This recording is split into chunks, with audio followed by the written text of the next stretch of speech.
went back and watched the tape. This one was your, I guess. What did you think y'all moved to improve the most that game as opposed to the last couple games in the SEC? I think the first thing that stands out is how we played on second down. That was a big emphasis point going into the game. We had been playing well on first, but second down, the guys really stepped up, and so they had the one over route on second down, but that was about it. So it gave us chances to play in third and long, and get more aggressive.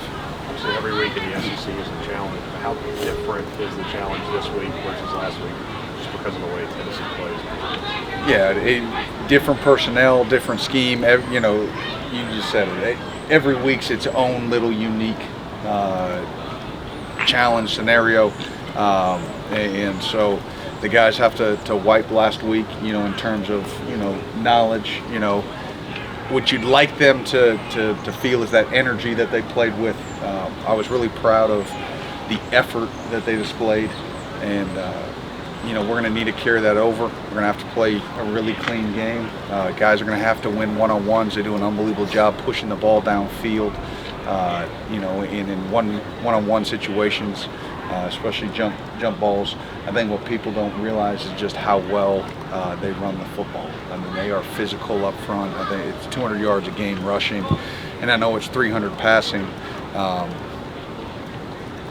But everybody thinks about the passing game. They don't realize how physical that 200 yards is. It's not, they're just rushing for 200 because there's huge gaping holes. I mean, there are big holes, but these linemen, the combo blocks are as physical as anybody we've seen all year. The backs run hard. I mean, Bishop is tough to tackle, and they've got three of them, with 9 and 2 as well, and 18. So, and the quarterback's playing at a really, really high level. So, extremely difficult challenge. There's a reason they're a number 5 offense or whatever it is in the country.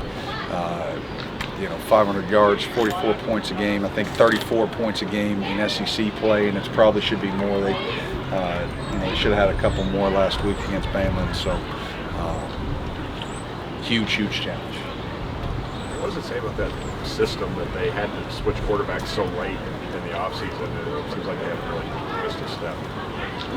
They've got a really strong coaching staff, and they did a great job adapting to him, making him feel comfortable. Obviously, the team had to do a great job, welcoming him with open arms, getting him adjusted, and credit to them. Tennessee's got 3 receivers on the year with over 450 yards, and they catch all of them out of 29 or more receptions on the year. What can you all do to limit the receivers from getting going and getting up the scoreboard this week?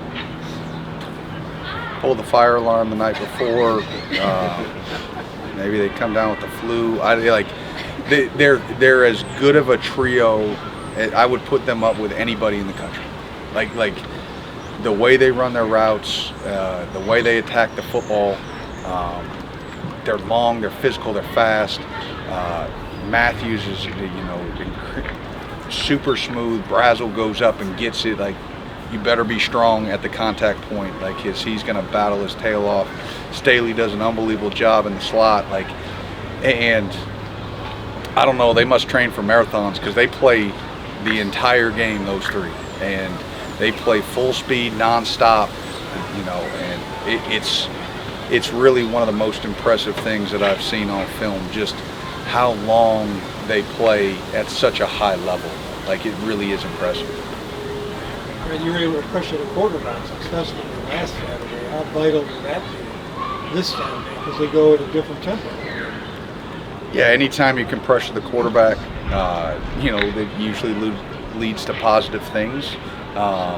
They do a nice job in their pass protection.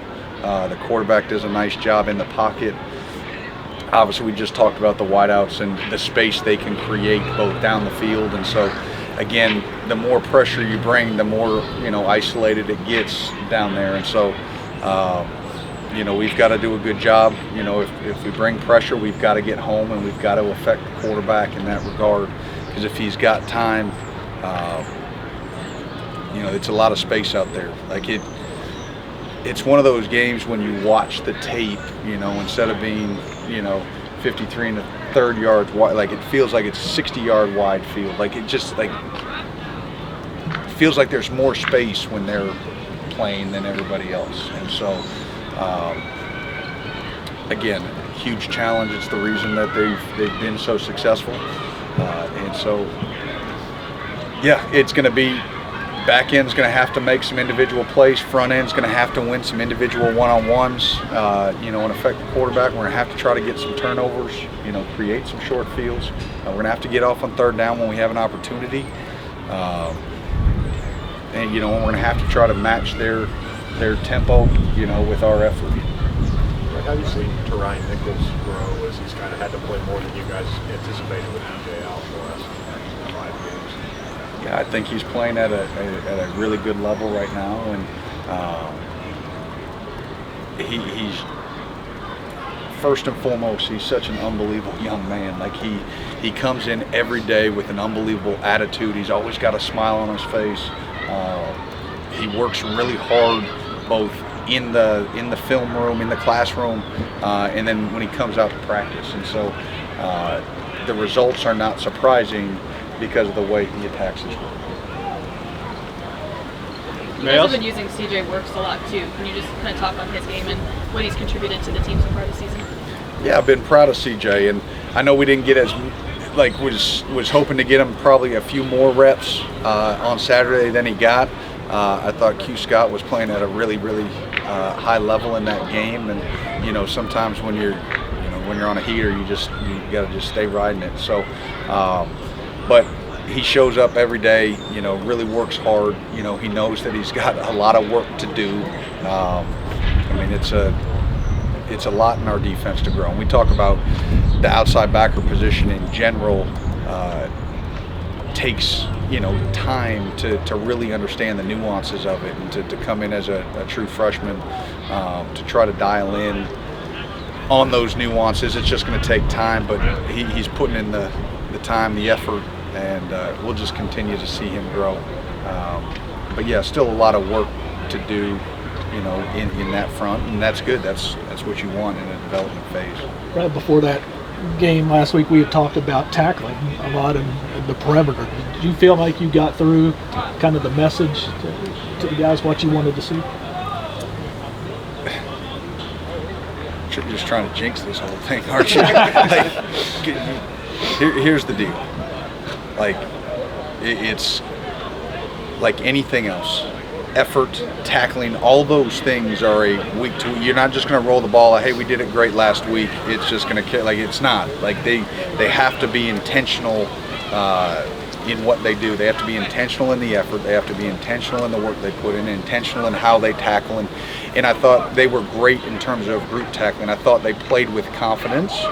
And we talked about that last week, right?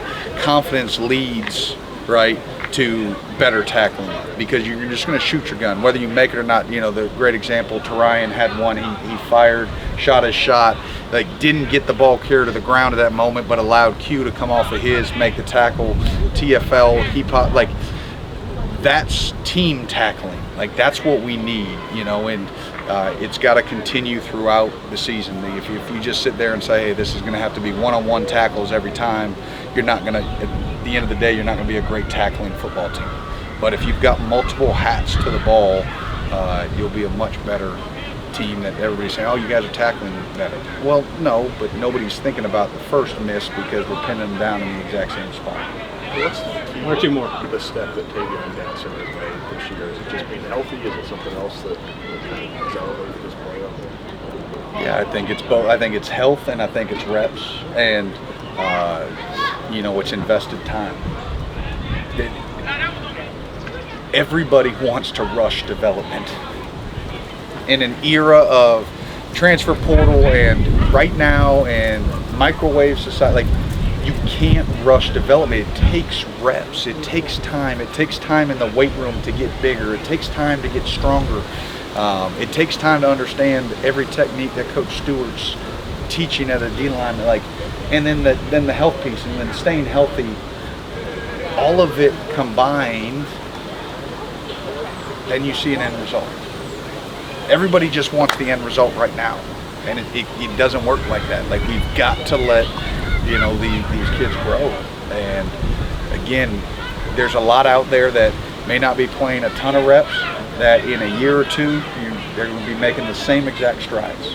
And it's trying to get that point across, in this era of, oh, maybe I need to go somewhere else. Maybe I need to, like, you can't rush it. It takes time. We good?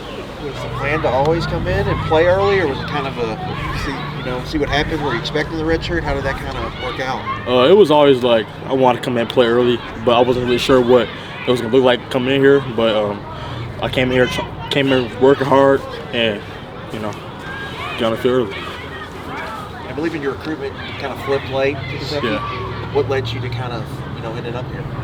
Talking with Coach Collins really helped me flip my commitment because he had a plan for me, a specific plan coming in here. Getting me in like early, 6 a.m. mornings, watching film. So that really helped my decision. Yeah, and you think that plan has helped you? You think get on the field early? Yes. Grant, what was it like in your position group Saturday when you guys thought DJ was going to be able to play all week, and then at the last minute can't go out there? It was crushing. Like, came in warm-ups, he was happy, excited, jumping around, and then to hear he was going to play, it was hard. What was it like, though, to adjust mentally to him not being there and everybody having to pick up the slack? We all just came together as a team, play for him, and we did that. Teron had a good day. Six had a good day too, so we all just came together. Look forward to Tennessee coming off of a game where the defense played really well, but now you're kind of going against a team that knows a lot faster tempo. For y'all, how do you improve off of last week going into this week?